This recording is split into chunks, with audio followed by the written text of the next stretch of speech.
ମଙ୍ଗୁ ଟିଙ୍ଗୁ ଆଜି ଶାମ୍ବ ଦଶମୀ ଛୁଟିରେ ବାହାରିଲେ ନଦୀ କୂଳକୁ ବୁଲିବା ପାଇଁ।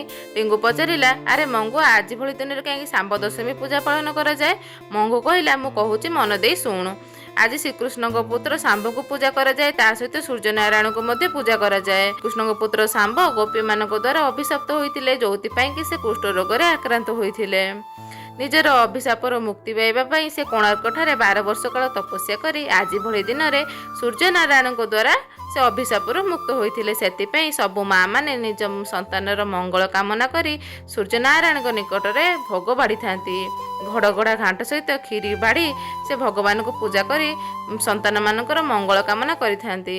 ସବୁ ମା' ମାନେ ନିଜ ନିଜ ସନ୍ତାନର ଅଲଗା ଅଲଗା ପ୍ରକାର ଭୋଗ ବାଢ଼ିଥାନ୍ତି। ଯେମିତିକି ଫଳମୂଳ, ମିଠା ହଉ, କେହି ପନିପରିବା ମଧ୍ୟ ତାଙ୍କ ମାନସିକ ରଖିଥାନ୍ତି। ଆପଣମାନଙ୍କ ମା' କ'ଣ ବାଢ଼ନ୍ତି କମେଣ୍ଟ ମାଧ୍ୟମରେ ନିହାତି ଜଣାଇବେ।